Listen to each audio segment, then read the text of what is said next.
Last हमने discuss किया था कि अपने लिए बेस्ट क्रेडिट कार्ड किस तरीके से सेलेक्ट कर सकते हैं, लेकिन हमारे पास कुछ सब्सक्राइबर्स ऐसे भी हैं जो बहुत बुरे डेट में फंस चुके हैं।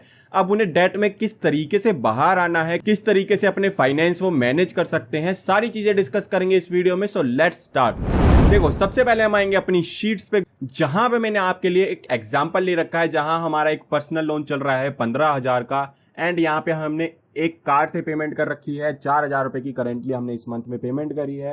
एक आरबीएल कार्ड से हमारी ईएमआई चल रही है, जो कि अगस्त में हमें 4,000 रुपए पे करने हैं, रेस्ट हमें 1,500 रुपए पे करने हैं। एचडीएफसी बैंक में हमने अभी रिसेंट पे करी है, पिछले महीने का अभी तक हमने बिल नहीं दिया है, एंड अगस्त की पेमेंट भी हमने यहाँ पे कर दी है। आईडीएफसी कार्ड की हमने 2 पेमेंट करनी है 3-3 हज़ार की। क्रेड से हमारा पर्सनल लोन चल रहा है 1,800 का, हमने ईएमआई पे करनी है यहाँ पे। एंड स्लाइस जो मोस्ट कॉमनली यूज होता है यहाँ पे, उसकी हमारी ईएमआई चल रही है। टोटल अभी हमारे ऊपर 50,000 रुपए का कर्जा है। सो इसको हम किस तरीके से ओवरकम कर सकते हैं वो चीज़ हम यहाँ पे देखते हैं। तो सबसे पहले तो आपको एक ऐसी ही शीट बनानी है जहां पे आपके जितने भी पर्सनल लोन चल रहे हैं, जितने भी कार्ड्स हैं, वो सारे यहाँ पे आपको मेंशन करने हैं। अब ना सिर्फ वो कार्ड जिसमें आपकी पेमेंट करनी है, बट वो कार्ड भी जो आपके पास है बट आप यूज नहीं कर रहे, सारे कार्ड्स यहाँ पे मेंशन करो। इसके बाद हम लिखेंगे यहाँ पे इनकी बिलिंग साइकिल क्या क्या है। Billing cycle for example AU card की 26 से 25 तारीख तक की है, आरबीएल कार्ड की 13 से 12 है, एचडीएफसी बैंक की 21 से 20 है, आईडीएफसी कार्ड की 18-19 पे शुरू होती है, 17-18 पे खत्म हो जाती है, स्लाइस कार्ड की 1 से लेके 30 या 31 जो भी महीना चल रहा है वो है। एंड यहाँ पे इनकी ड्यू डेट्स हम लिखेंगे कि कौन सी तारीख को इसकी रीपेमेंट हमें यहाँ पे करनी है। ठीक। सो यहाँ पे अब नावी का हमारा पर्सनल लोन है तो यहाँ इसकी कोई बिलिंग साइकिल नहीं है। क्रेड का हमारा पर्सनल लोन है तो यहाँ भी इसकी कोई बिलिंग साइकिल नहीं है, क्योंकि ये ओवरऑल मंथली ही चलने वाला है। तो इतना लिखने के बाद अब सबसे पहली चीज़ जो हम करेंगे, अब हमने जुलाई मंथ की जो पेमेंट्स करनी है वो हम करेंगे अकॉर्डिंगली जिसकी ड्यू डेट पहले है। जैसे कि हमारी 2 तारीख आरबीएल कार्ड की ड्यू डेट पहले है तो हमने इसकी पेमेंट कर दी है।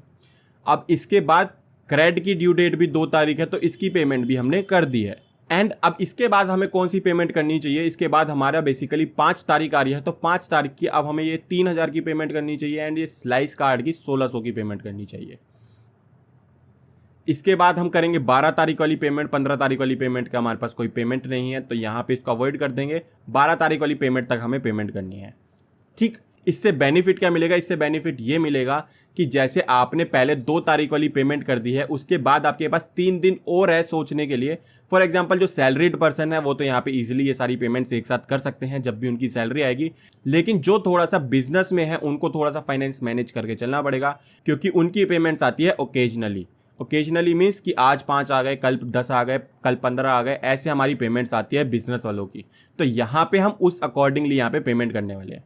सो इससे होगा क्या, अब यहाँ पे हमने 2 तारीख की पेमेंट कर दी, अब हमें 3 दिन एक्स्ट्रा मिल गए हैं स्लाइस के लिए कि बीच में कोई पेमेंट आनी है हमारी, तो हमारे पास 3 दिन एक्स्ट्रा है यहाँ पे। ठीक। अब इन केस आपकी पेमेंट शॉर्ट रह जाती है, शॉर्ट इन द सेंस आपने पेमेंट करनी है 9,300 की, लेकिन आपकी पेमेंट शॉर्ट रह गई है, आपके पास रह गए हैं 5,000 रुपये। तो अब यहाँ पे हम क्या करेंगे, अब यहाँ पे हमें थोड़ी सी तिगड़मबाजी करनी पड़ेगी। जैसे देखो, मिनिमम पेमेंट किसी में भी नहीं करनी है, मिनिमम ड्यू पेमेंट किसी में भी नहीं करनी है, वरना इंटरेस्ट लगेगा बहुत तगड़ा। तो यहाँ पे 9 तारीख वाली पेमेंट में हमारे पास 600 रुपये बचे हैं, तो 600 रुपये हमने यहाँ पे किए, इसके 100 रुपये रह गए हैं। ठीक। इसके 100 रुपये रह गए, इसके 4,000 रुपये रह गए। अब यहाँ पे हम यूज़ लेंगे मोबीक्विक का। मोबीक्विक ले सकते हो आप, या फिर कोई भी अदर एप्लीकेशन जैसे कि क्रेड ले सकते हो, जो आपको रेंट रीपेमेंट का ऑप्शन देते हैं। पेटीएम रेंट रीपेमेंट का ऑप्शन देता है, बट अब उसमें थोड़ा सा वेरिफिकेशन आ गया है। मोबीक्विक से आप डायरेक्टली कर सकते हो एक कार्ड से सेकंड कार्ड की पेमेंट। ठीक। तो यहाँ पे हम क्या करेंगे, 4,100 रुपये जो हमारे बचे हैं एक कार्ड से दूसरे कार्ड की पेमेंट करेंगे, क्योंकि अब यहाँ पे 9 तारीख तक अगर आपके पास बैलेंस नहीं आता, आपको पेमेंट तो करनी है, बट यहाँ पे आपका इंटरेस्ट लगेगा 2% अगर आप एक कार्ड से दूसरे कार्ड की पेमेंट करते हो तो। लेकिन अगर आप इसको लेफ्ट आउट छोड़ देते हो, मीन्स अगर आपने पेमेंट ही नहीं करी, तो यहाँ पे आपका इंटरेस्ट रेट जो लगने वाला है वो लगने वाला है 42% पर एनम, जो कि हमारा बैठता है 3.5% पर मंथ का। तो यहाँ पे मोबीक्विक हमें ये भी ऑफर करता है कि बहुत सारे कैशबैक वगैरह दे देता है, तो उस केस में भी हमारा यहाँ पे बेनिफिट होने वाला है। जैसे IDFC card for example, IDFC card हमें यहाँ पे कैश फ्री पीरियड भी देता है। इन केस अगर मेरे को आईडीएफसी कार्ड से कैश विड्रॉ करना है तो मैं कैश विड्रॉ कर सकता हूँ 0% इंटरेस्ट पे, जब तक मेरी ड्यू डेट नहीं आ जाती। तो उस केस में अगर मेरे को 2% भी नहीं देना तो मैं आईडीएफसी कार्ड से कैश विड्रॉ करूँगा, एंड यहाँ पे फिर एचडीएफसी बैंक की पेमेंट करूँगा। ठीक। 4,100 रुपये हमारा ड्यू रह गया है, जो कि अब मैं यहाँ पे मान के चल रहा हूँ हमने नेक्स्ट में बैलेंस ट्रांसफ़र कर दिया, मैंने AU कार्ड से सारी पेमेंट करी। ठीक है, तो यहाँ मेरी पेमेंट्स हो गई हैं खत्म। अब अगस्त मंथ में मेरे को थोड़ी सी ज़्यादा पेमेंट करनी है, क्यों? क्योंकि 4,100 रुपये भी मेरे एक्स्ट्रा गए हैं।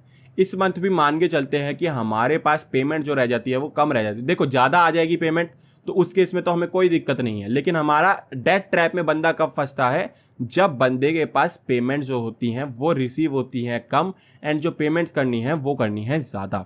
सो यहाँ पे सबसे पहली पेमेंट जो हम करने वाले हैं वो करने वाले हैं 2 तारीख की, जो कि हमारी 4,000 रुपये, एंड यहाँ पे 2 तारीख की जो कि हमारी 1,800 रुपये। इस मंथ मान के चलते हैं, लास्ट मंथ हमने माना था कि हमें 5,000 रुपये रिसीव हुए हैं, इस मंथ मान के चलते हैं हमें 10,000 रुपये रिसीव हुए हैं।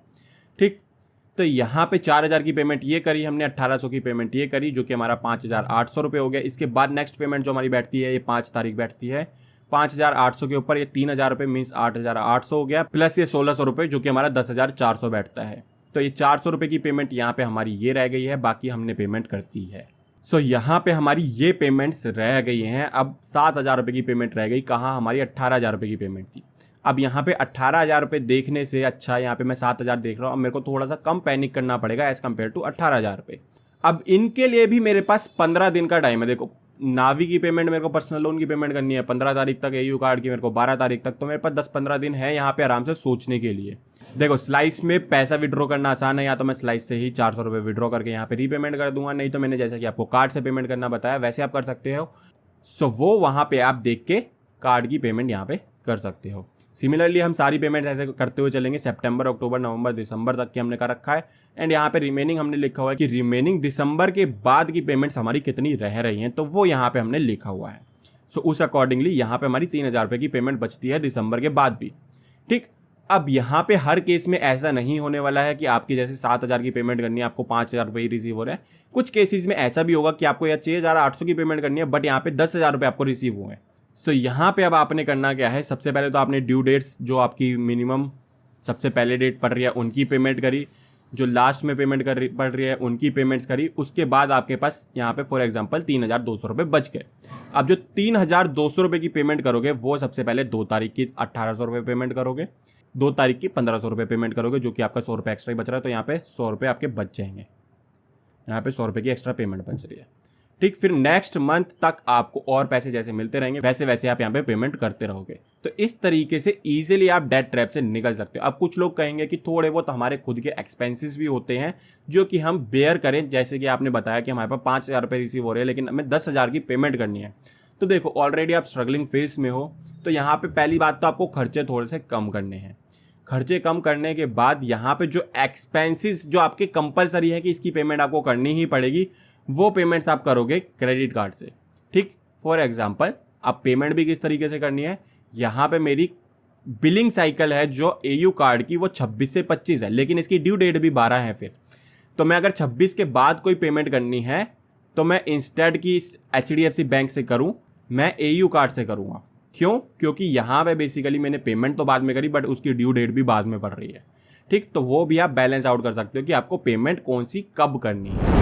सो आई होप वीडियो आपको अच्छी लगी होगी। वीडियो अगर अच्छी लगी वीडियो को लाइक करो, चैनल को सब्सक्राइब करो। फिर मिलेंगे ऐसी वीडियोस के साथ, तब तक के लिए टेक केयर, गुड बाय।